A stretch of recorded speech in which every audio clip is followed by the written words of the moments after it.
일본 시즈오카의 한 고등학생이 K-팝 한 곡에 빠져들면서 벌어진 놀라운 이야기가 전 세계를 발칵 뒤집혔습니다. 가족들 앞에서는 철저히 숨겨야 했던 한류 사랑, 가장 친한 친구에게 들켜버린 충격적인 순간, 그리고 예상치 못한 우정의 위기까지. 과연 편견에 사로잡혔던 친구는 마음을 열 수 있을까요? 그리고 미사키는 자신의 진짜 꿈을 이룰 수 있을까요? 지금 바로 구독과 좋아요, 알림 설정으로 이 감동적인 이야기의 시작을 함께 해주세요. 안녕하세요. 저는 일본 시즈오카현에 살고 있는 고등학교 3학년 미사키라고 합니다. 제 평범했던 일상이 완전히 뒤바뀐 건 작년 가을이었어요. 우연히 편의점에서 들린 멜로디 하나 때문이었죠. 그 노래는 제가 지금까지 들어본 어떤 J-POP과도 달랐습니다. 강렬하면서도 섬세하고 한국어 가사였지만 마음 깊숙이 울려 퍼지더라고요. 집에 돌아와 그 노래를 찾아보니 BTS의 스프링데이였어요. 그날 밤 저는 처음으로 한국 음악의 세계에 발을 담갔습니다. 유튜브 알고리즘이 추천해주는 영상들을 하나씩 보면서 저도 모르게 새벽 4시까지 깨어 있었죠. 그 순간부터 저에게는 완전히 새로운 세상이 열렸습니다. 문제는 우리 집 분위기였습니다. 할아버지는 늘 저녁 6시 뉴스를 보시며 한국에 대해 부정적인 말씀을 하셨어요. 독도 문제나 역사 갈등이 나올 때마다 표정이 굳어지셨고 한류에 빠진 일본 젊은이들을 보며 깊은 한숨을 쉬셨거든요. 부모님도 크게 다르지 않았습니다. 특히 아버지는 한국 제품을 사는 것조차 탐탁지 않게 여기셨어요. 그래서 저는 철저히 숨겨야 했습니다. 이어폰을 끼고 K-팝을 듣고 넷플릭스에서 한국 드라마를 몰래 봤어요. 사랑의 불시착을 보며 혼자 울기도 했고 오징어 게임의 충격적인 스토리에 잠 못 이루기도 했죠. 스카이캐슬을 보면서는 한국의 교육 현실에 깊이 공감하기도 했습니다. 학교에서도 마찬가지였어요. 친구들과 음악 이야기가 나올 때면 저는 늘 일본 아이돌 그룹들만 언급했습니다. 정말 좋아하는 건 다른 거였는데 말이에요. 가끔 한국어 공부를 하고 싶다는 생각이 들었지만 그런 말을 꺼낼 용기는 전혀 없었어요. 혹시라도 이상하게 생각할까봐 걱정되었거든요. 그날 밤 저는 계속 고민했습니다. 언제까지 이렇게 숨기고 살아야 할까요? 제가 진심으로 좋아하는 음악과 문화를 당당히 말할 수 있는 날이 과연 올까요? 하지만 가족과 친구들의 반응이 너무나 두려웠습니다.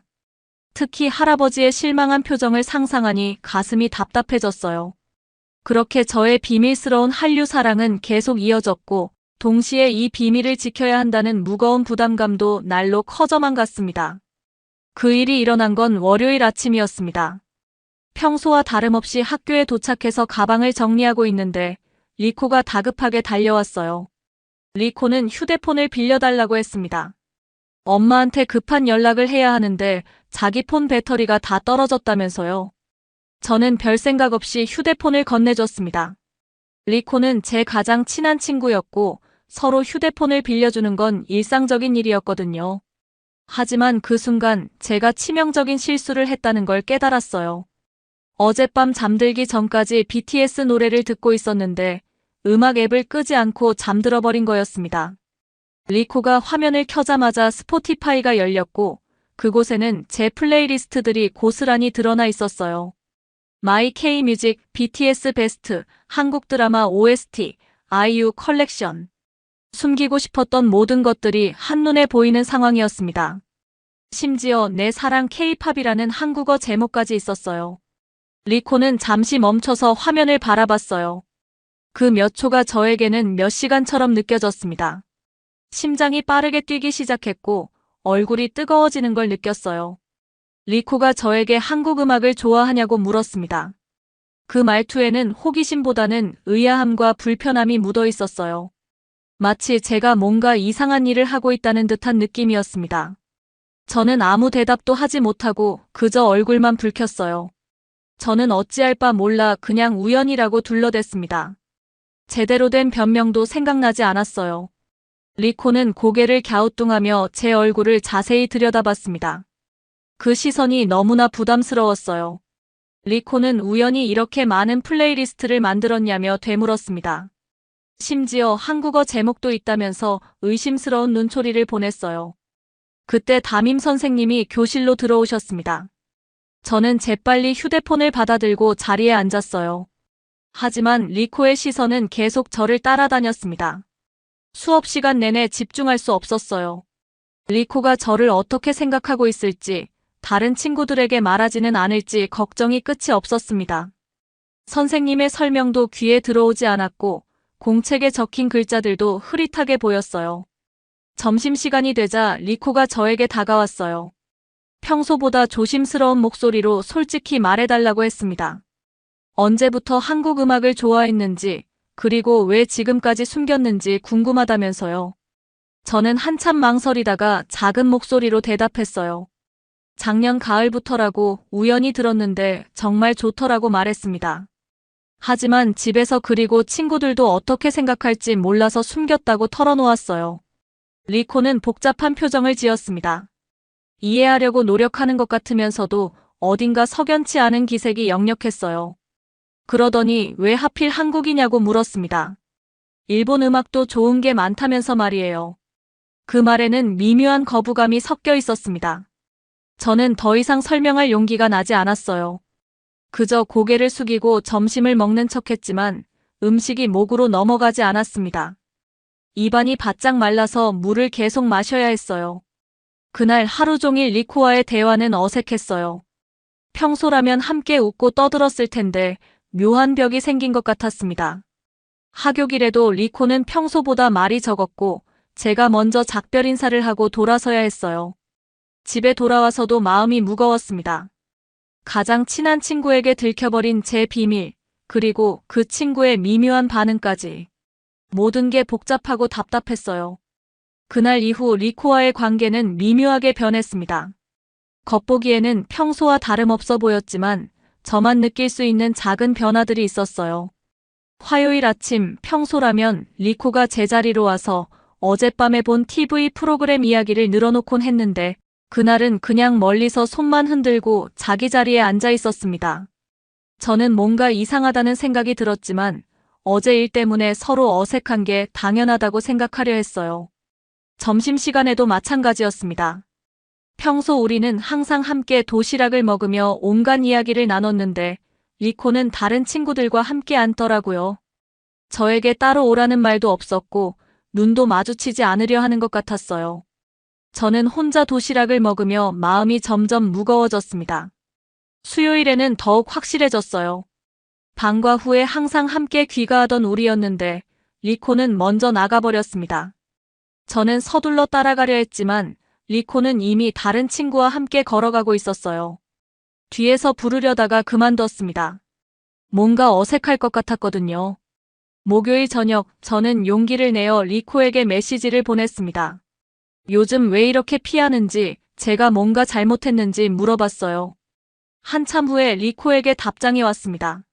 리코는 피하는 게 아니라고 했습니다. 그냥 요즘 생각이 많다면서요. 하지만 그 메시지 뒤에는 더 이상 연락이 없었어요. 평소라면 밤늦도록 이런저런 이야기를 주고받곤 했는데 말이에요. 금요일 점심시간, 저는 리코가 다른 친구들과 대화하는 모습을 멀리서 지켜봤습니다. 그들이 무슨 이야기를 하는지 들으려 했지만 거리가 너무 멀었어요. 하지만 리코의 표정만큼은 선명하게 보였습니다. 평소의 밝은 모습과는 달리 어딘가 진지하고 심각해 보였어요. 그때 반 친구 유키가 제게 다가왔습니다. 유키는 평소 저와 그렇게 친하지 않았는데 조심스럽게 물어보더라고요. 리코가 요즘 한국 문화에 대해 부정적인 이야기를 많이 한다면서요. 특히 한류에 빠진 일본 젊은이들이 정체성을 잃어간다는 식의 말을 했다고 전해줬어요. 그 순간 저는 깨달았습니다. 리코가 저를 피하는 이유를요.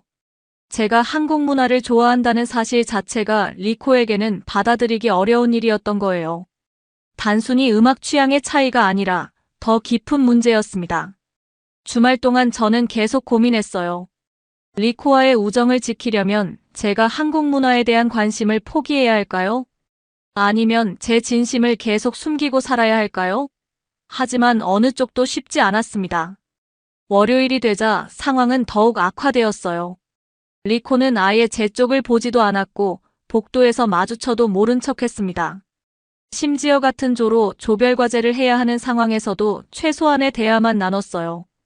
그날 저녁 집에 돌아온 저는 거울 앞에 서서 자신에게 물어봤습니다. 왜 제가 좋아하는 것 때문에 가장 소중한 친구를 잃어야 할까요? 리코에게는 왜 하필 한국이냐는 말이 계속 맴돌았어요. 다음 주면 졸업여행으로 한국에 가게 됩니다. 아이러니하게도 그 여행지는 서울이었어요. 저에게는 꿈 같은 기회였지만 리코와의 어색한 관계 때문에 설렘보다는 불안감이 더 컸습니다. 과연 이 여행이 우리 사이의 벽을 허물어줄 수 있을까요? 아니면 더 큰 갈등을 만들어낼까요?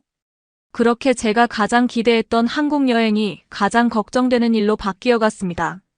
친구와의 관계, 그리고 제 진짜 마음 사이에서 저는 점점 더 혼란스러워지고 있었어요.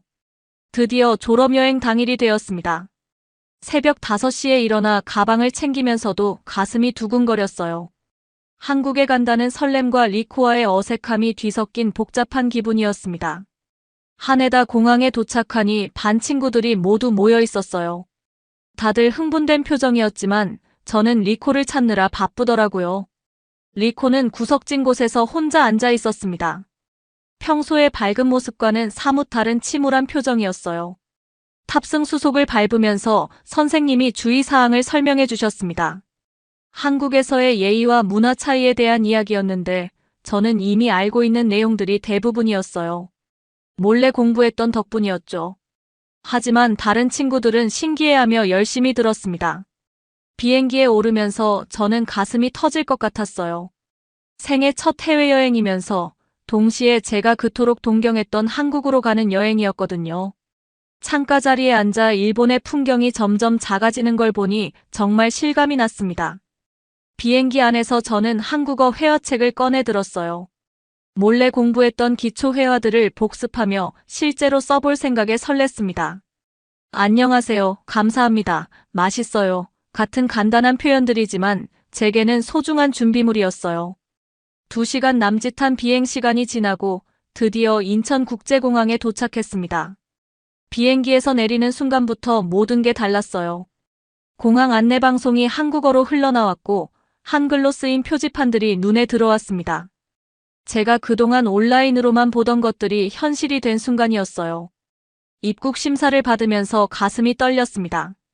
출입국 관리소 직원이 한국어로 말을 걸었는데 저는 떨리는 목소리로 안녕하세요라고 인사했어요. 그러자 직원분이 웃으시며 일본어로 답해주셨지만 제 한국어 인사를 들어주신 것만으로도 기뻤습니다. 공항에서 나와 버스를 타는 순간 정말 충격적인 광경이 펼쳐졌어요. 먼저 버스 자체가 놀라웠습니다. 일본보다 훨씬 현대적이고 깔끔했거든요. 좌석도 편하고 무료 와이파이까지 제공되더라고요. 하지만 진짜 놀라운 건 교통카드 시스템이었어요. 티머니 카드 하나로 지하철, 버스, 심지어 택시까지 모두 이용할 수 있다니요. 일본에서는 지역마다 다른 카드를 써야 하는데 한국은 전국이 하나의 시스템으로 연결되어 있었습니다. 지하철역에 들어서니 더욱 놀랐어요. 스크린도어가 설치되어 있고 역사안이 정말 깨끗했거든요. 무엇보다 지하철 노선도를 보니 서울 지하철이 일본 못지않게 복잡하고 촘촘하게 연결되어 있었어요. 제가 상상했던 것보다 훨씬 발달된 도시였습니다. 숙소로 가는 길에 창밖으로 보이는 서울의 풍경도 인상적이었어요. 고층 아파트들이 질서정연하게 서 있고 한강이 도시를 가로지르며 흐르는 모습이 아름다웠습니다. 일본과는 다른 독특한 도시 경관이었어요. 숙소에 도착해서 짐을 풀고 나니 저녁 시간이었습니다. 첫 식사로 한국식 정식을 먹게 되었는데 반찬이 정말 많이 나오더라고요. 김치, 나물, 젓갈 등 다양한 맛을 경험할 수 있었어요. 처음 먹어보는 음식들이 대부분이었지만 생각보다 입에 맞았습니다. 저녁을 먹으면서 반 친구들과 이야기를 나눴는데 모두들 한국의 발달된 인프라에 놀라워했어요. 특히 교통 시스템과 디지털 기술의 발달 정도가 인상적이었다는 반응이 많았습니다. 저는 속으로 뿌듯했어요. 제가 좋아하는 나라가 이렇게 인정받는 느낌이었거든요. 하지만 리코는 여전히 말이 적었습니다. 다른 친구들이 신기해하는 것들을 보면서도 별다른 반응을 보이지 않았어요. 오히려 약간 불편해하는 것 같기도 했습니다. 첫날부터 이런 분위기라니 앞으로가 걱정되었어요. 그래도 저는 한국 땅을 밟고 있다는 사실만으로도 행복했습니다. 내일부터 본격적인 관광이 시작될 예정이었고, 특히 홍대 거리를 구경하게 된다니 정말 기대되었어요. 둘째 날 오후, 우리는 홍대 거리로 향했습니다. 지하철 2호선을 타고 홍익대 입구역에서 내리는 순간부터 분위기가 확연히 달라졌어요. 젊은 에너지가 거리 곳곳에서 느껴지더라고요. 홍대 거리에 들어서자마자 저는 눈을 뗄 수 없었습니다. 벽면마다 그려진 화려한 그래피티, 독특한 디자인의 상점들, 그리고 무엇보다 거리 곳곳에서 펼쳐지는 다양한 공연들이 정말 인상적이었어요. 일본에서는 이런 자유로운 분위기의 거리 문화를 본 적이 없었거든요. 우리가 걷다가 멈춰선 곳은 작은 공연 무대 앞이었습니다. 3명의 한국 청년들이 기타와 키보드, 그리고 드럼으로 연주를 하고 있었어요. 그런데 놀랍게도 그들이 연주하고 있는 곡은 일본 애니메이션 나루토의 주제가였습니다. 한국어로 개사된 나루토 주제가를 부르는 한국 청년들, 그리고 그 앞에서 함께 박수를 치며 즐기고 있는 한국인과 일본인 관광객들의 모습은 제게 큰 충격을 주었습니다. 국경이 무의미해 보이는 순간이었어요. 저는 그 광경을 보며 가슴이 뜨거워졌습니다. 할아버지가 늘 말씀하시던 한일 간의 갈등은 어디에도 없었고, 음악이 모든 경계를 허물고 있었어요. 한국 사람들이 일본 문화를 이렇게 자연스럽게 받아들이고 있다니요. 공연이 끝나자 한 일본인 관광객이 한국어로 고맙다고 인사했습니다. 그러자 연주자 중 한 명이 유창한 일본어로 대답하더라고요. 일본 애니메이션을 좋아해서 일본어를 배웠다면서 언젠가 일본에도 가보고 싶다고 말했습니다. 그 순간 리코가 제 옆에서 중얼거렸어요. 우리는 왜 저런 분위기를 만들지 못할까라고 말이에요. 처음으로 리코가 한국에 대해 긍정적인 반응을 보인 순간이었습니다. 저는 조심스럽게 리코를 바라봤어요. 리코의 표정이 많이 달라져 있었습니다. 처음 한국에 왔을 때의 경계심이나 불편함 대신 뭔가 생각에 잠긴 듯한 모습이었어요. 홍대 거리의 자유로운 분위기가 리코에게도 영향을 주고 있는 것 같았습니다. 우리는 계속 거리를 걸으며 다양한 공연들을 구경했어요. K-팝 댄스를 추는 그룹, 전통 악기로 현대 음악을 연주하는 팀, 심지어 일본 J-팝을 한국어로 부르는 가수까지 있었습니다. 정말 다양한 문화가 자연스럽게 섞여 있는 공간이었어요. 특히 인상적이었던 건 한 젊은 여성이 기타를 치며 부르는 노래였습니다. 일본의 유명한 가수 히사이시 조의 곡을 한국어 가사로 개사해서 부르고 있었어요. 그 목소리가 너무 아름다워서 우리 반 친구들 모두 발걸음을 멈추고 들어버렸습니다. 노래가 끝나자 박수가 터져나왔고 몇몇 일본인 관광객들이 다가가서 사진을 함께 찍자고 부탁했어요. 그 가수는 흔쾌히 응해주었고 일본어로 고마워요라고 인사까지 해주었습니다. 그 모습을 보며 저는 문화교류가 이렇게 자연스럽고 아름다울 수 있구나 하는 생각이 들었어요. 저녁이 되자 우리는 홍대의 한 카페에서 휴식을 취했습니다. 그곳에서 리코가 처음으로 저에게 말을 걸어왔어요. 오늘 본 것들이 정말 신기했다면서 한국 사람들이 일본 문화를 이렇게 좋아한다는 걸 몰랐다고 했습니다. 저는 조심스럽게 대답했어요. 문화에는 국경이 없는 것 같다고, 좋은 건 좋은 거라고 말이에요. 리코는 고개를 끄덕이며 그렇다고 동의했습니다. 그리고 자신이 너무 편견을 가지고 있었던 것 같다고 털어놓았어요. 카페에서 나오는 길에 저는 용기를 내어 물어봤습니다. 제가 한국 문화를 좋아하는 것에 대해 어떻게 생각하는지 말이에요. 리코는 잠시 망설이다가 솔직히 처음엔 이해할 수 없었다고 했습니다. 하지만 오늘 보니 이해가 된다고, 이렇게 매력적인 문화라면 충분히 좋아할 만하다고 말해주었어요. 그날 밤 숙소로 돌아가는 길, 우리는 오랜만에 함께 걸었습니다. 예전처럼 자연스럽지는 않았지만 그래도 조금씩 벽이 허물어지고 있는 느낌이었어요. 홍대 거리에서 본 그 자유로운 문화교류의 모습이 우리 사이의 오해도 풀어주고 있는 것 같았습니다. 셋째 날 저녁 자유시간이 주어졌습니다. 대부분의 친구들은 명동으로 쇼핑을 하러 갔지만 저는 다른 곳이 더 궁금했어요. 숙소 근처에 있는 대형 서점에 가보고 싶었거든요. 한국의 서점이 어떤 모습일지, 어떤 책들이 있을지 정말 궁금했습니다. 리코에게 함께 가자고 제안했더니 의외로 좋다고 하더라고요. 어제 홍대에서의 경험 이후 리코도 한국 문화에 조금 더 관심을 갖게 된 것 같았어요. 교보문고 광화문점에 들어서는 순간 저는 그 규모에 압도되었습니다. 일본의 츠타야나 키노쿠니야보다도 훨씬 큰 규모였어요. 6개 층에 걸쳐 다양한 분야의 책들이 빼곡히 진열되어 있었습니다. 먼저 눈에 들어온 건 입구 근처의 베스트셀러 코너였어요. 한국 소설들이 줄을 이루고 있었지만 그 사이사이에 번역된 일본 소설들도 많이 보였습니다. 무라카미 하루키, 히가시노 게이고, 요시모토 바나나 같은 유명 작가들의 책이 한국어로 번역되어 당당히 자리 잡고 있었어요. 2층으로 올라가니 더욱 놀라운 광경이 펼쳐졌습니다. 일본 문학 전용 코너가 따로 마련되어 있었거든요. 일본 문학 특별전이라는 현수막까지 걸려 있었어요. 고전부터 현대 소설까지 정말 다양한 일본 작품들이 전시되어 있었습니다. 리코는 그 광경을 보더니 입을 다물지 못했어요. 한국 사람들이 일본 문학을 이렇게까지 좋아한다니 상상도 못했다면서요. 특히 나스메 소세키나 가와바타, 야스나리 같은 고전 문학까지 번역되어 있는 걸 보며 감탄했습니다. 저는 만화 코너로 발걸음을 옮겼어요. 한국 웹툰들과 함께 일본 만화들이 나란히 진열되어 있었습니다. 원피스, 나루토, 귀멸의 칼날 같은 인기 만화들이 한국어로 번역되어 판매되고 있었어요. 심지어 한국 독자들을 위한 특별 에디션도 있더라고요. 흥미로운 건 한국 웹툰과 일본 만화가 서로 영향을 주고받고 있다는 점이었어요.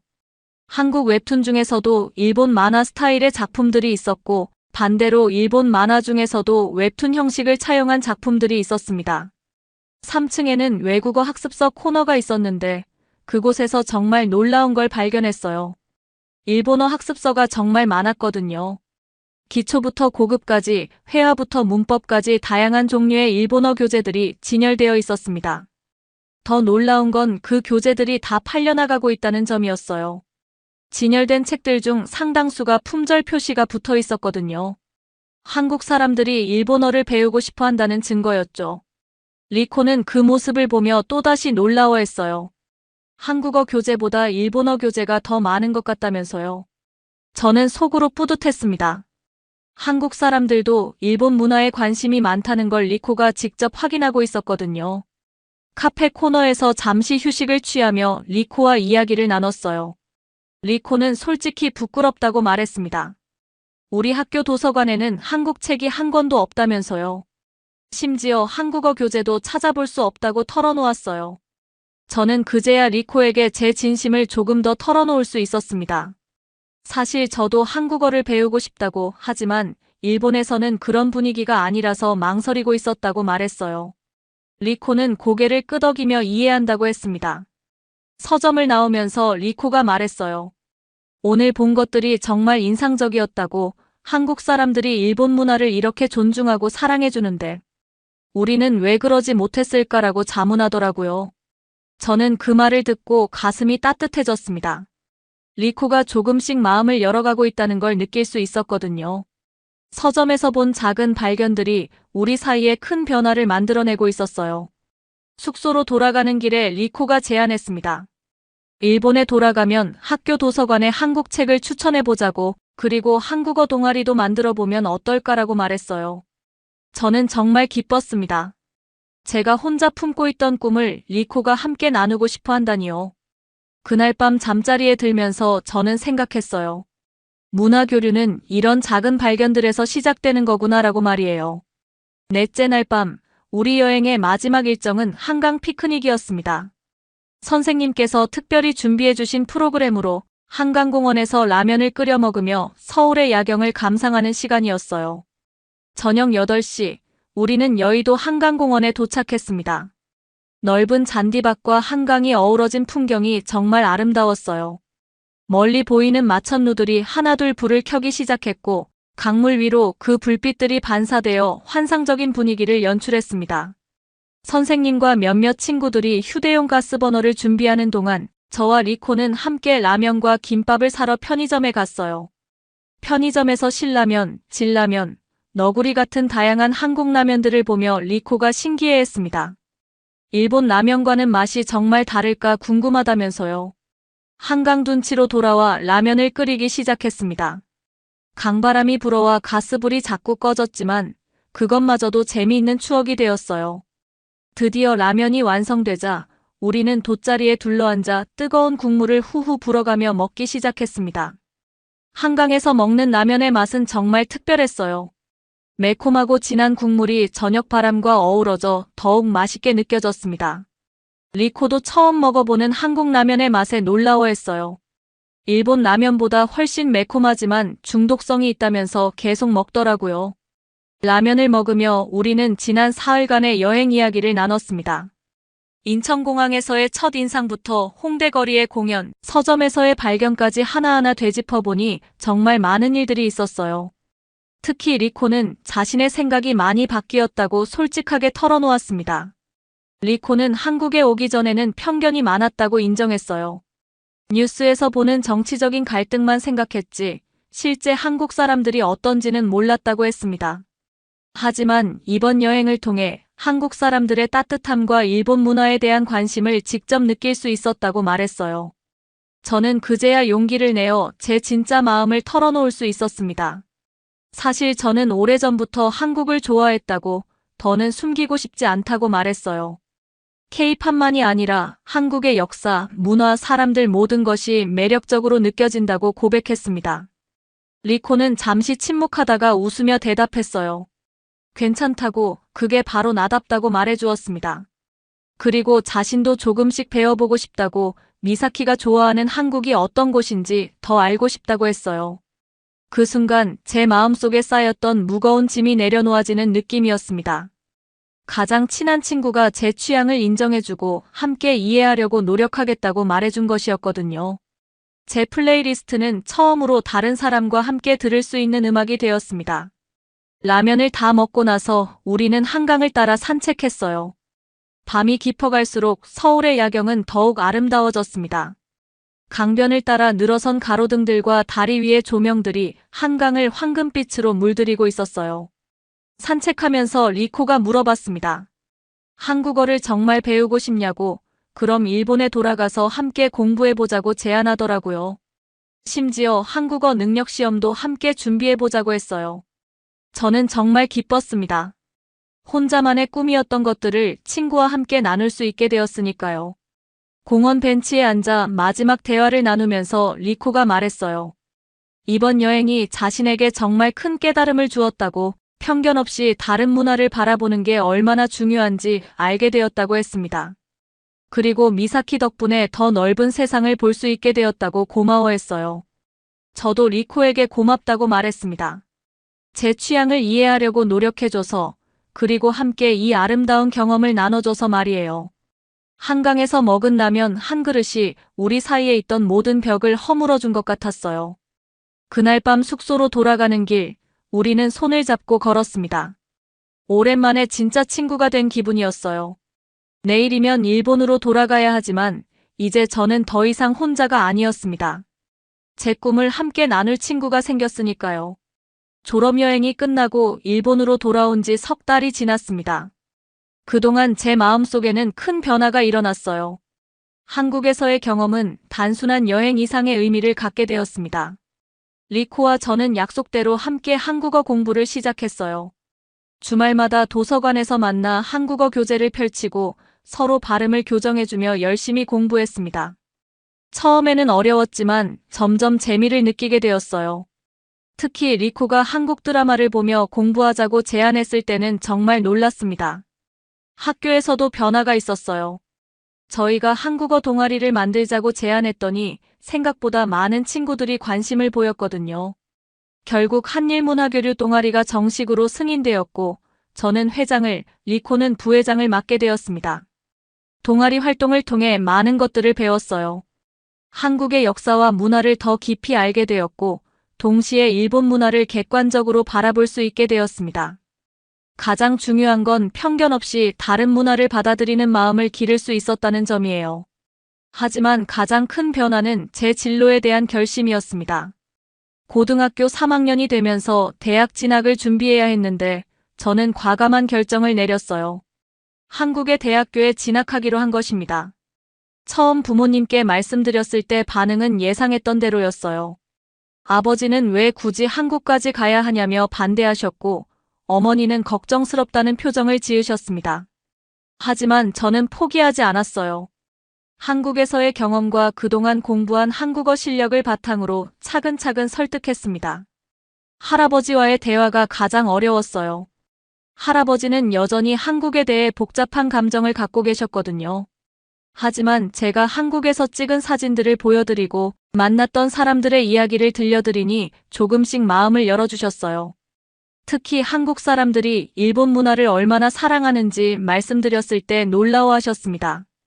한국어 능력 시험 준비도 열심히 했어요. 리코와 함께 매일 2시간씩 공부하며 토픽 4급을 목표로 삼았습니다. 처음 모의고사를 봤을 때는 절망적인 점수였지만 포기하지 않고 계속 노력했어요. 드디어 시험 당일 도쿄의 시험장에 갔을 때 정말 떨렸습니다. 다른 수험생들을 보니 저보다 훨씬 유창해 보이는 분들이 많았거든요. 하지만 그동안 공부한 것을 믿고 최선을 다했어요. 결과 발표일 합격 통지를 받았을 때의 기쁨은 말로 표현할 수 없었습니다. 토픽 4급에 합격한 것이에요. 리코도 함께 기뻐해 주었고 부모님도 제 노력을 인정해 주셨습니다. 대학교 지원서를 쓰면서 저는 제 꿈을 구체화했어요. 한일 관계 개선에 기여할 수 있는 사람이 되고 싶다고 두 나라 사이의 문화 교류를 활성화하는 일을 하고 싶다고 썼습니다. 그 꿈의 시작이 바로 한국 유학이라고 말이에요. 면접 준비를 위해 다시 한국을 방문했을 때 인천공항에 내리는 순간 감회가 새로웠어요. 석 달 전 졸업여행으로 왔을 때와는 완전히 다른 마음이었거든요. 이제는 관광객이 아닌 예비 유학생으로서 이 땅을 밟고 있었으니까요. 면접 당일 긴장했지만 당당하게 제 꿈을 이야기했습니다. 왜 한국을 선택했는지, 앞으로 무엇을 하고 싶은지, 어떤 사람이 되고 싶은지에 대해 진솔하게 말했어요. 면접관들도 제 진정성을 인정해주는 것 같았습니다. 합격 통지를 받은 날, 저는 한강공원으로 달려갔어요. 리코와 함께 라면을 먹었던 그 장소에서 혼자 조용히 감사의 마음을 가졌습니다. 그때 결심했던 모든 것들이 현실이 되고 있었거든요.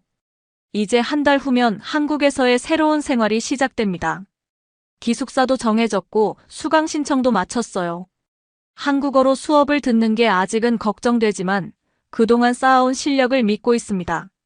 리코는 일본에 남아서 대학에 진학하지만 우리의 우정은 계속될 거예요. 방학 때마다 서로 만나기로 약속했고 언젠가 리코도 한국에 교환학생으로 올 계획을 세우고 있습니다. 지금 저는 인천공항 출국장에 서 있습니다. 이번에는 편도 티켓이에요. 한국에서의 새로운 삶이 시작되는 거죠. 가슴이 두근거리지만 후회는 없습니다. 이제는 더 이상 숨기지 않겠습니다. 제가 사랑하는 이 땅에서 제가 원하는 미래를 당당히 만들어 나가겠습니다. 그 시작이 바로 오늘, 바로 지금입니다. 미사키의 이야기는 단순한 개인의 성장담을 넘어서 한일 양국의 밝은 미래를 보여주는 희망의 메시지였습니다. 편견의 벽을 허물고 진정한 문화교류를 실현해낸 젊은 세대의 용기 있는 도전이 얼마나 아름다운지 증명해 주었어요. 한국의 발달된 인프라와 포용적인 문화, 그리고 일본 문화를 진심으로 사랑하고 존중하는 한국인들의 모습은 진정한 상생의 가능성을 보여주었습니다. 홍대 거리의 자유로운 문화교류, 서점가의 일본 문학 특별전, 그리고 한강에서 나눈 진솔한 대화까지 모든 순간이 두 나라의 밝은 미래를 예고하고 있었어요.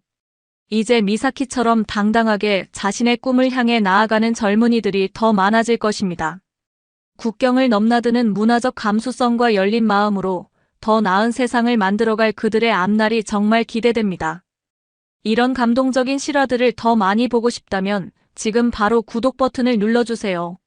좋아요와 알림 설정도 잊지 마시고 여러분의 소중한 댓글로 응원의 메시지도 남겨주시면 더욱 힘이 됩니다.